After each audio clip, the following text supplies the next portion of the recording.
Hi, good morning, good afternoon, good evening, whenever you're getting a chance to watch this. My name's Mike Weir, and for the next 8 weeks, I'll be uh, working with you on MHA 508. Uh, so I wanted to take a few minutes to kind of introduce myself, kind of put a face and a name together, and give you some ideas, some concepts I have about the course, and what I think is uh, important for us to kind of take away. Um, I'm moving the screen around here. I usually, I think, I'm not going to go into a big long explanation of who I am. I think I have it written on the opening discussion board. I've been at teaching online for about 6 years in two different institutions, and I'm comfortable with it. Obviously, I'm an old guy, and we uh, take a long time to learn things. I think sometimes I love the classroom. I love being in a live classroom, but on the other hand, I completely understand that this is the future and a future. I received both of my, or well, basically, let me tell you quickly. Undergraduate at Penn State, BS in marketing.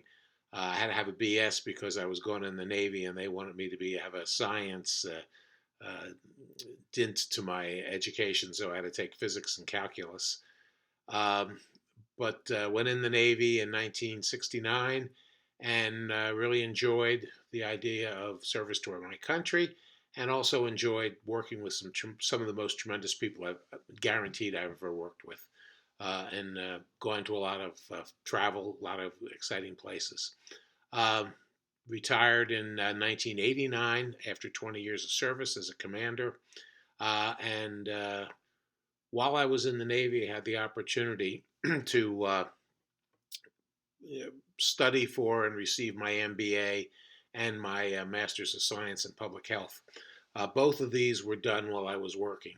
So, for all of you, I have a tremendous appreciation for the idea of a job, school, and other social obligations, family, friends, just kind of goofing off and watching TV. So I know what's involved in doing this since I've done it twice. Um, Fairly successful, but it's not the easiest way to do it. Also, when we throw on the idea of an online course, the advantages obviously are that you don't have to go. I used to have to take classes at night and Saturday morning, Saturday all day, and this way you can kind of pick it and choose when you want to sit down and do schoolwork. So I'm familiar with the idea of uh, balancing a balancing act. I'm trying to get the glare out of my glasses here, uh, so you can see my beautiful green eyes now. But it's it is what it is. For some of, I think I have one student in the class who's returning, and I'm really happy about that. And I'm looking forward to working with all of you. This is probably the largest class I've had without till we start tomorrow or today, whenever you watch it. We start Monday on the 6th. I don't know exactly how many students, but I'm thinking it's going to be somewhere between 6 and 10. So we'll have lots of opportunities. Okay, let me tell you a little bit about the course. First of all, the course has no textbook. It's been taught here at least once before by a colleague of mine who I've taught with in other places and know. And he developed the course, and I'm executing the course. He developed the syllabus for the course, and I'm trying to execute the course. And it's going to be a lot different than you may have experienced in the past. Uh, we're going to. There's a bunch of articles that I have now. One of the things I've done, I've tried to do at least, is when I'm teaching a course online and I have a textbook. The textbook is a reference, and then I give other readings and outside readings to use, and I require the students to use the library. Since we don't have a textbook, I put all the readings. I put links, HTMLs to all the readings in the syllabus and in your assignment sheets in your modules, so that you can kind of go along and just punch the HTML and get them up, either print them or read them on screen to your as your delight. I will be probably, in fact, I know I will be putting other readings as we continue to develop the course and see how it goes. One of the advantages of not having a textbook is you're not kind of locked into this, to this, to this, to this. So we can kind of move along, and if we are in something that through the discussion board or through your comments we're interested in, we can expand it. If it's something that everybody's fallen asleep on, we can contract it. So we have a little more freedom here. But the articles that are involved with the course are already on your syllabus. I put together the syllabus and the modules. I don't know how you use the Blackboard, but I kind of use it from a module point of view. And I know a lot of students just take the syllabus out and use the syllabus. Both of them are, hopefully, if I did my job right, they're both the same. Um, the discussions are listed. The due dates are listed on the syllabus, and the different assignments are listed on the syllabus. A little different than other courses. If you, well, the one of you that's had me, Tara, there's only 4 assignments in the course. So there's a discussion board every week, but there's 4 assignments, 2 weeks per assignment. If you're taking more courses, you're probably going, "Yay, great," and that's fine. The burden on that is there's only 4 grading opportunities, so you better come with your A game for all 4 of them. You don't have any kind of slop in between, so that's fine. I expect great work, and so far I've been just tremendously impressed over the last year with the students in the graduate school. A lot of James Madison graduates, some Mary Baldwin undergrads. Quality work has been really super. So I'm looking for that to continue. I want to kind of give you my theory on graduate school, and you can take this for what it's worth. Uh, Whenever I go someplace, a new job, I really do a lot of research about the job earlier. I Google, I look up LinkedIn, I try to find out as much about the person as I can. One of the things I believe is management is a relationship business, and I think one of the best ways to get relationship is look for some common points, or kind of look at what makes that person tick. So I'm kind of going to give that to you here. You feel free. I don't think I'm in Google anywhere except LinkedIn, but you can Google me, Mike Weir, the golfer, not me. I have golf clubs, but I am not on the PGA Tour. There's a poet, I think, that's Mike Weir. I'm just a former naval officer, a clinic administrator, and now a teacher. So LinkedIn has my CV if you want to take a gander at that. So back to graduate school, it's significantly different than being an undergrad. So if this is one of your first courses, you'll appreciate that. If it's not one of your first courses, you'll understand it.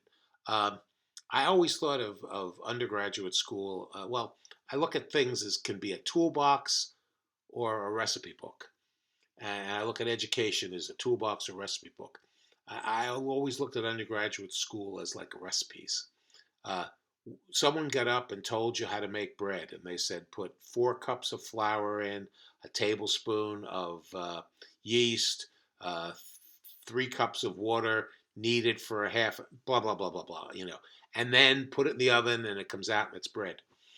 And then what we do is we'd say, okay, now you make a loaf of bread, and we'd ask you how to do it and questions to do it. So what we're really doing in undergraduate is establishing a tremendous knowledge base for you and testing you for it. I look at graduate school as kind of different. I look at it as a toolbox. We're going to spend a lot of time in this course giving you tools that you can put in your toolbox. And as you go out in your different fields, whether it's long-term care, chronic care, hospitals, physician practices, insurance companies, we're going to give you a whole bunch of tools about healthcare. And when each job you have, you can reach into your toolbox and pull out the tools that you've been experiencing and use them. So if you want to do a window, you pull a saw and a hammer and a nail, and if you're doing an electric box, it's friction tape and wires and wire cutters and all that. So we want to, and I want to look at this course as giving you lots and lots of tools to operate with. The feedback from that is it's not going to be I will tell you something and you will repeat it back to me on a test form of something or the other. We'll have discussions. We'll talk about things, and I want you to form your opinion. I want you to devise an opinion, support an opinion. There is no really right or wrong answers. I have certain feelings about subjects, and in courses I've kind of even echoed those feelings, and yet someone is completely divergent from it and supported the argument well. Fine, got an A. Great job. I don't want that kind of sing-song approach. I want you to think. The the best thing you can take out of school is to learn how to attack a problem, to learn how to read, analyze, develop hypotheses, test your hypothesis, test many hypotheses, find one you want, then implement it, and then do feedback on it. The PCDA approach, if you've taken the Six Sigma course. I am going to be here as a guide, as a coach, and as a teacher, but you're going to learn more in this course, hopefully, yourself. I strongly encourage that one of the good things about not having a textbook is sometimes you'll find people in the discussion boards quoting their textbook, Well, hopefully everybody in the course is reading the same textbook.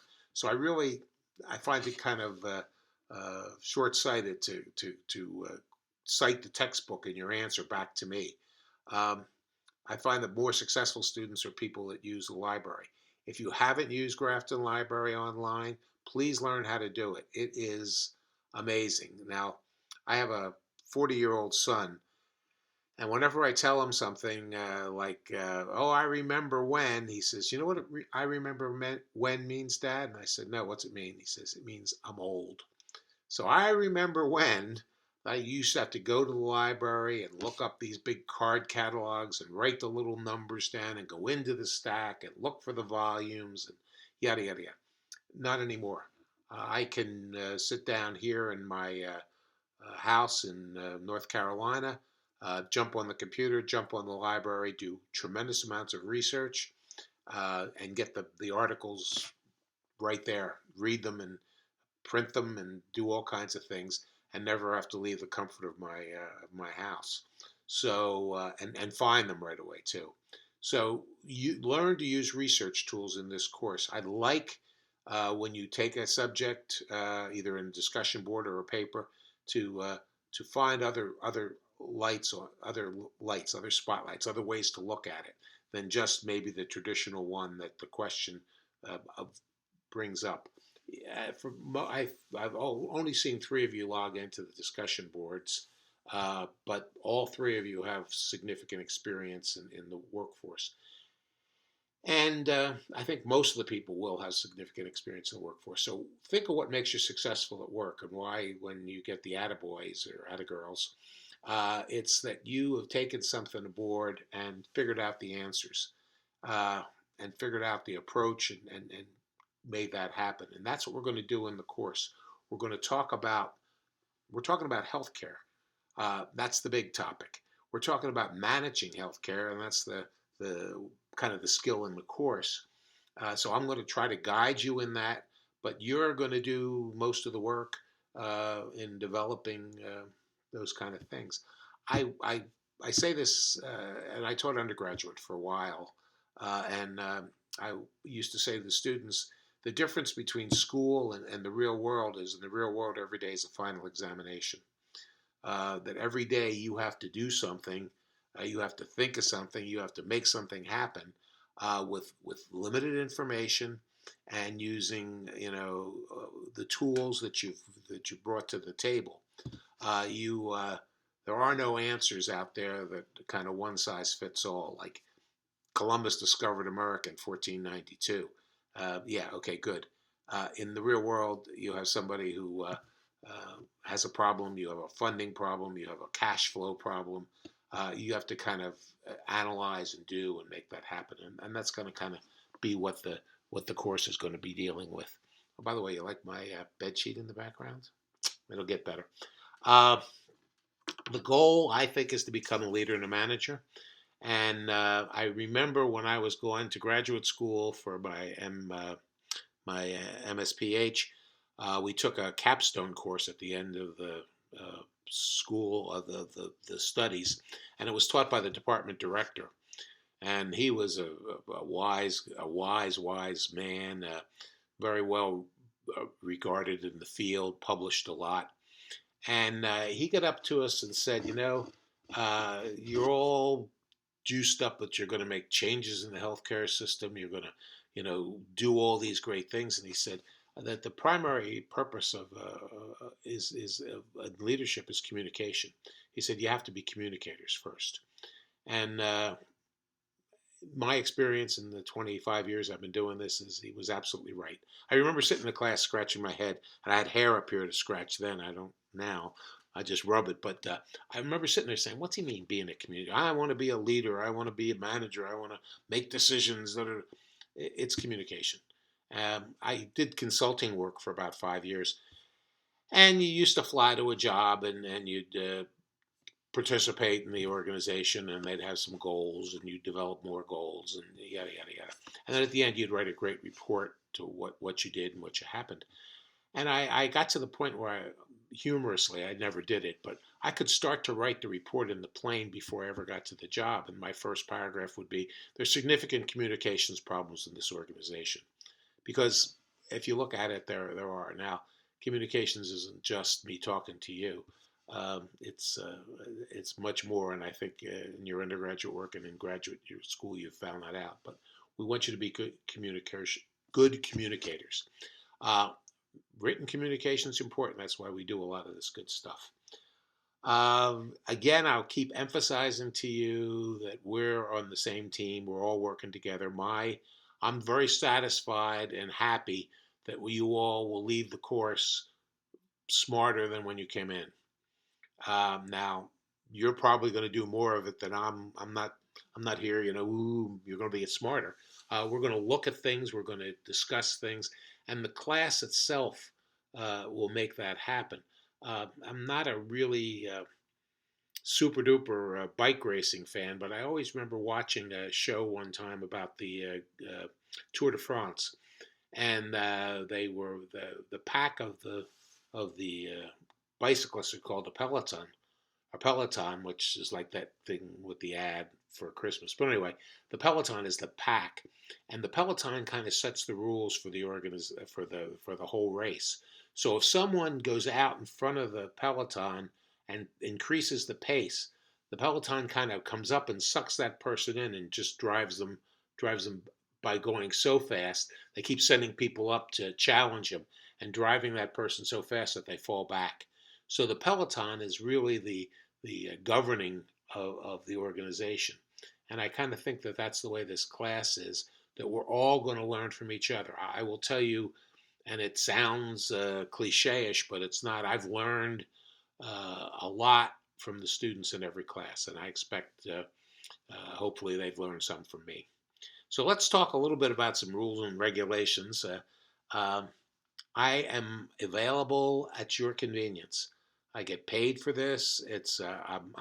I'm not an academician, as you know. I'm a business guy with a lot of experience and a couple degrees to throw around. But anyway, I understand the idea of customer service. I understand the idea of stakeholders, and we're all stakeholders in this business of making your graduation from Mary Baldwin the most successful thing it can be. So please, please, please do not hesitate to contact me. The best way is email. I got my smartphone here somewhere, and when you send me an email, it pops up on the screen, and my goal is always try to answer it within like in the morning, answer it before lunch, and in lunch, answer it before dinner, and in dinner, answer before I go to bed. Sometimes I miss it. but that's my goal, and I'm pretty successful with it to get back to you. It may be an interim answer. It may be said, good question, let me go look at it or let me find somebody, but I will follow up on it. And so the quickest way to get me, or the easiest way to get me, especially for a non problem, is send me an email. We have also, if you want to talk or you want to kind of sound out an issue that you're having, and if you feel I can't do it on email, drop me a line and say, geez, can we get together for a phone call? This time is convenient for me, or that time's convenient for me, and I'll get back to you. If most of the time it is convenient for me. Also, I'm doing a few things. I'm a retired guy, as you know. I'm doing a few things. I'm taking a stained glass course at night, and I'm taking I got a brand new puppy, and I'm taking him for training. But so some nights I'll be an hour or two here or there. But I will get back to you, and we can arrange some time. Don't suffer in silence. Don't say, "Oh, I can't figure this out," da, da, da. And then Sunday night at 11:30, say, "Well, let me call up Mike and see what he has to say." I'm in bed at 11:30 on Sunday night, so please do it during the week. Take a look on. You all have schedules, and you all know how. You're all in. All of you that are working know how to balance time and time management. Monday or Tuesday, take a look at the thing and start thinking about it, and say, "Yeah, I can kind of," or do the readings and think about it. But don't wait until Sunday at 9, 10 o'clock. Send an email, set up a call, send an email, ask a question. I think I've done a fairly good job in setting up the syllabus and the Blackboard thing. Every so often there's a dead link, or I miss fat fingered something typing it. Again, drop me a line and say, I'm trying to get into this and I can't. I'll make that happen as rapidly as I possibly can. The other thing is, as I alluded to at the beginning, I have done this before. I've gone to school, social work and everything, my life, my family at the time, and all that stuff. Uh, we have goals in the course, right? You want to have this done by this date. The world comes to an end at midnight on Sunday night. All your assignments have to be done. I understand sometimes that just can't happen. You have a sick kid. You got tickets to a great basketball game in D.C., and you're going to be, at the last minute. And Friday, when you were planning on doing your paper, you're on the way to D.C. I ask that you let me know by writing an email before that's going to when that happens, not Monday morning. So when I get up Monday morning and I look at all the completions, I want to see everybody's name, and if your name is incomplete, I wanted to have known beforehand. So I completely understand that things happen in your life, and this is not probably the most important thing. It's an important thing, but not the most important thing. If you're going to be late, if you're going to miss an assignment, write me, let me know. Uh, I will 99.999% of the time just say, fine, great. When can you get it in? So it's just like in work. If you have a report due Friday morning and you can't get it done for some reason, you go and see your boss on Thursday or Wednesday and say, I won't be able to make the Friday deadline at 8 o'clock. I'll have it to you by noon, or I'll have it to you by 16 or 4 o'clock. And so that's what I really want. I can't get the paper in Sunday night by midnight, but I'll have it to you Tuesday morning or Monday afternoon or something like that. So please let me know. If you don't do that, then I'm going to consider that's pretty embarrassing. So you don't want to embarrass yourself in doing this. So going to be a problem, let me know. If you have a question, comments, again, let me know. The discussion board, especially in this course without a text, is going to be tremendously important. We're going to learn an awful lot from each other. Now, I know I've been there, that the discussion board is due, first discussion is due on Thursday at midnight. So I know that means for some of you that 9 o'clock Thursday, nothing good on TV, so I'll go in and I'll bang out the discussion board. I'm asking if you can put it on early, if you get to it early, That's great because it gives us time to have a discussion.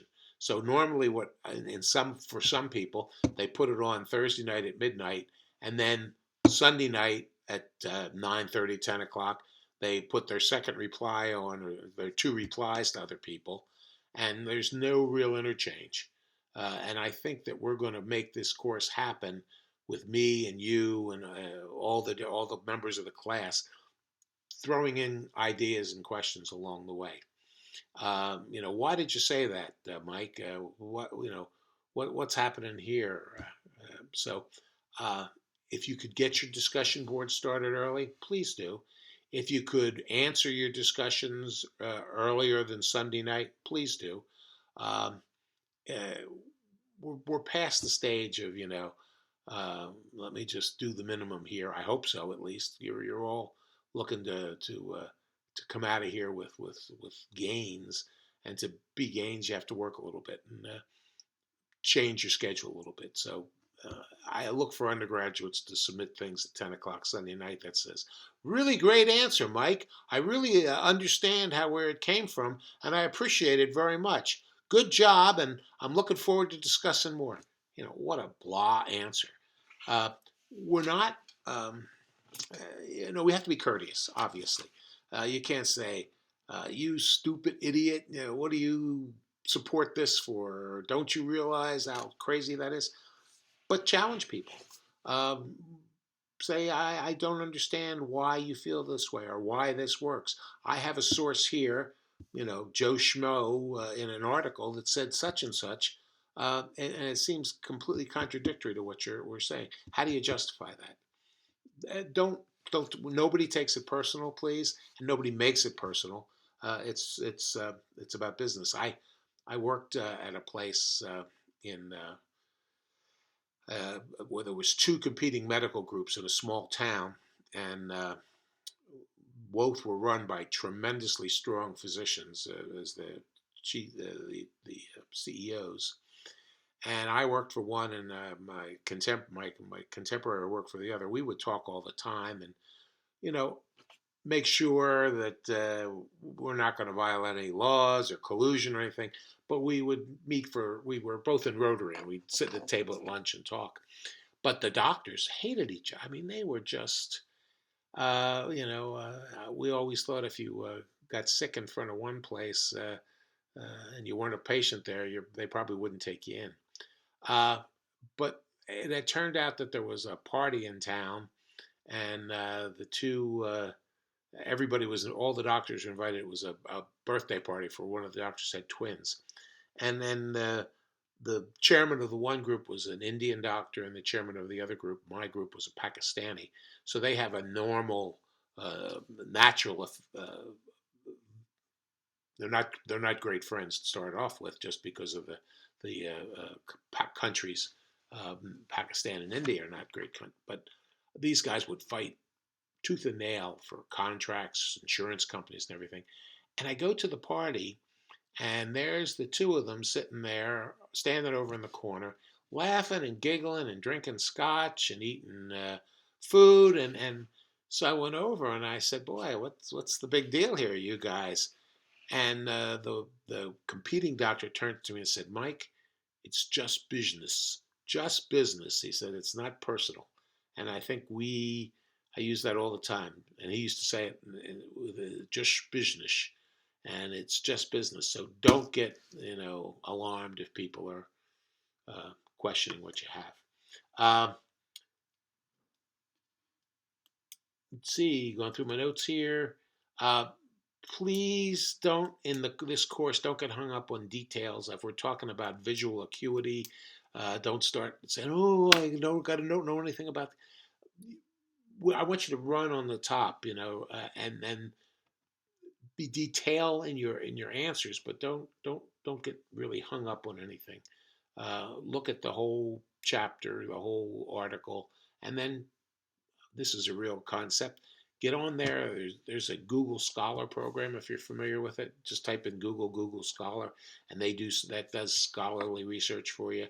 The library has all kinds of research. So if we're talking about a subject, take a few minutes and look and see what some other sources, and get some other opinions on it. So that's the kind of detail I want you to get in, not get hung up on the one article.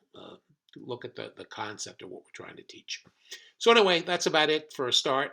I'll see if I can get this beat up on the YouTube and then put it on your